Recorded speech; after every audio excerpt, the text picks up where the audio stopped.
What's up, guys, and welcome to another episode of the Powerhouse Mentality podcast. And if you're watching this live in the Powerhouse Mentality Facebook group, welcome to another Powerhouse training. If you're new here, then every single Monday at 7:30 p.m. Central Standard Time, we go live in the Facebook group, and I give a free training on a different topic each week. So we flip-flop. One week, it's nutrition, training, and the following week, it has something to do with mindset or mental toughness. Now, a lot of times these topics kind of correspond with each other because any sort of nutrition topic, any sort of training topic usually goes hand in hand with mindset and mental toughness because you can't have one without the other. You kind of need them all. And on today's Powerhouse training, we're going to talk about setting realistic expectations for success on your fitness journey. And one of the biggest reasons why I wanted to talk about this topic tonight is because a lot of people out there are starting one of the First Form 8-week challenges. So today is day 1 of 56 days.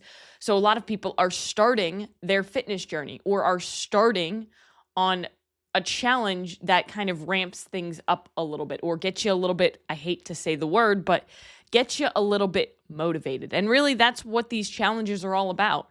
You're not going to reach your dream in 8 weeks, but what you are going to do is give yourself an excuse to get started and really show yourself what you're made of and what you're capable of.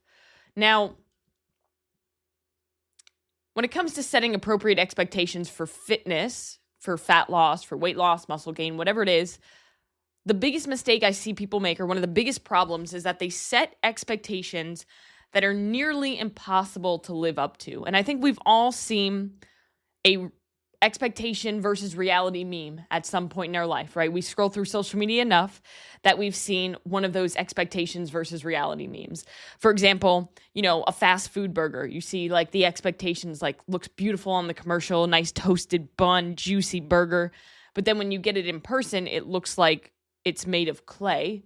It looks so disturbing, but you eat it for some reason anyway. Now we can do the same with any sort of fitness goal, right? Maybe the expectation is that you lose 1 to 2 pounds a week for 6 months. But the reality is that week 1, you lose 2 pounds. Week 2, you gain 3 pounds. Week 3, you maintain your weight. Then you drop 5 pounds the following week. You lose, gain, maintain. And you wonder what the fuck is going on with the scale. And what the hell am I even doing? Am I even making progress? Another expectation could be that you drop 15 pounds in 4 weeks. You fit into your jeans that you wanted to fit in, and you're happy. But the reality is that you drop those 15 pounds in 4 months, you fit into those jeans, but you're not happy because you still want to lose weight. You're still not content. The expectation could be that you're going to eliminate carbs and only eat salads with chicken forever. But the reality is that Chick-fil-A is delicious and tastes way better than salads, and sushi calories don't count on date night. Like I said, the biggest problem I see people make when it comes to their fitness journey, whether it be fat loss or muscle building or longevity, is that they set expectations that are nearly impossible to live up to, which leads to you setting a commitment or making a commitment to yourself and inevitably breaking that commitment because what you've set is completely unrealistic and not sustainable.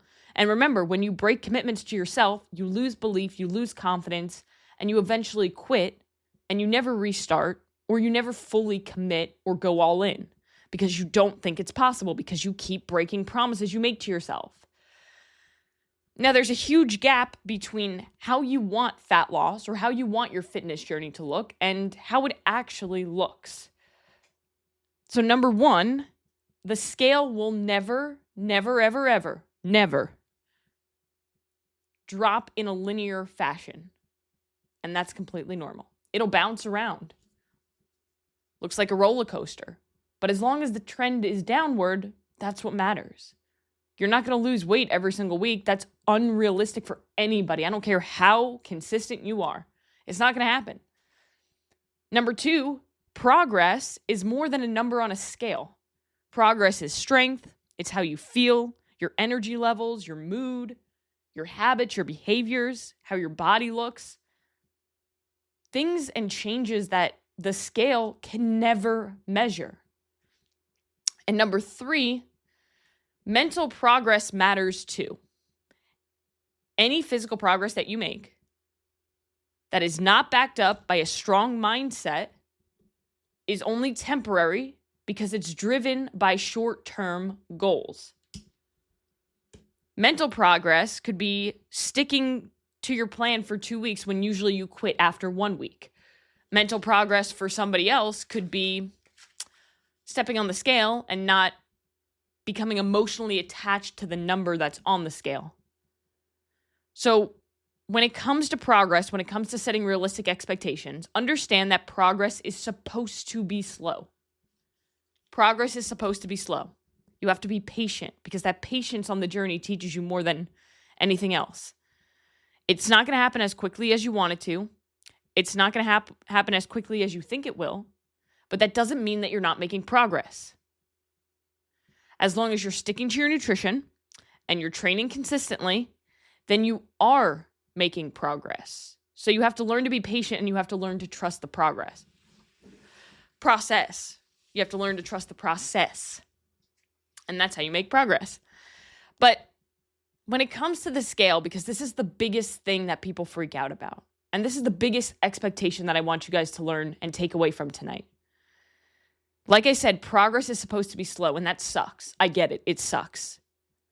But just because it's going slow or slower than you want it to doesn't mean that it's not working. Your strength won't increase as quickly as you want it to. The scale won't go down as quickly as you want it to. Your muscles won't be defined as quickly as you want them to be. And that's normal. It's part of the process. You just have to keep going. Now, many people trying to lose weight have told me, many of my clients trying to lose fat have told me that they expect on this journey to lose 1 to 2 pounds a week.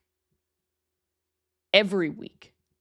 And if they don't lose at least that amount on a weekly basis, they give up because they feel like it's not working. Drop down in the comments below if that's you, if you're watching this on the live. I bet that a lot of you have been there, where you set the expectation that I'm going to lose 1 to 2 pounds a week. And if I don't lose 1 to 2 pounds a week at least, then I'm going to give up because it's not working. Or I'm going to change something because it's not working. First, that's stupid. Literally stupid. Throwing in the towel because progress isn't going as quickly as you'd like it to go, that's kind of childish. Think about it. Losing your shit and throwing in the towel because progress isn't going as quickly as you want it to is childish. Second, think about it like this. If you lost 2 pounds every week for 6 months, you would lose 52 pounds in 6 months. In a year, that's 104 pounds. That's unbelievable. That's massive. And to be honest with you, very few, if any, people can actually sustain that amount of fat loss each week past the first month or two. Even half a pound a week is unbelievable progress. And you should celebrate that. Now, here's the reality. On average, losing half a pound to 2 pounds a week is phenomenal progress. Phenomenal. And the reason why I said on average like 3 times is because average is the key phrase to remember. You're not going to lose half a pound to 2 pounds every single week. It's on average. So like I said, you can analyze your week on a monthly basis. You can expect to see an average of 1 to 2 pounds on a monthly basis. So that would maybe be 6 to 8 pounds a month on the higher end.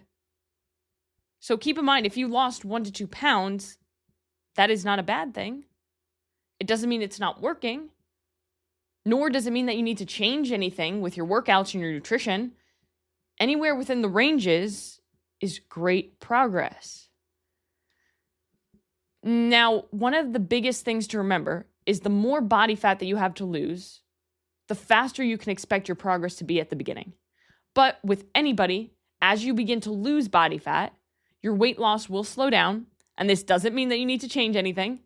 You don't need to cut your calories drastically or increase your cardio. It just means that you need to stay consistent and stop expecting the scale to go down every single week or every single day. Dear Lord, it's impossible. So what can you do, right? Because you can't control if the scale is going to go down every single day or every single week, because it's not. And you can't control that. The scale fluctuates for so many different reasons that are unrelated to fat loss or fat gain. The scale can go up if you drink water a little bit later than you usually do. The scale can go up if you have a little bit more salt the day before. The scale could go up because it's your time of the month, ladies. The scale could go up because you had a shitty night of sleep. The scale could go up if you had a tough workout the day before and your muscles are inflamed and sore because you're holding on to water. So you can't control your weight on a day-to-day basis, but what you can control is your consistency and your effort towards the process. So you can always control your consistency with your nutrition, with your training, with your sleep, with your stress management. Now, it's never going to be ideal, but the thing is, you have to find stability in the things that you can control. You can always control what you put in your mouth. Ain't nobody stuffing Oreos down your face. Ain't nobody sitting in the drive-thru lane making the order for you. That's all you. All you. So you need to be honest with yourself and ask yourself if you're truly going all in on the process every single day. And if you are, then congratulations, you're making progress. And if you're not, check yourself, set the standard, hold the standard, and be willing to suffer a little bit more to get the result that you're after. And if you need any help with this, I'm always here and you can always shoot me a message, whether it be in the Facebook group, whether it be an email, whether it be on Instagram. I'm always here to help. But I hope that this was helpful for you guys to set appropriate expectations specifically when it comes to a fat loss or fitness journey, but more importantly, when it comes to the scale, because I know for a lot of people, the scale messes with them more than they'd like to admit. And sometimes it could be the difference between you seeing progress and quitting. So go out and do one thing that's going to take you one step closer to where you want to be, and I'll check in with you guys next week. See ya.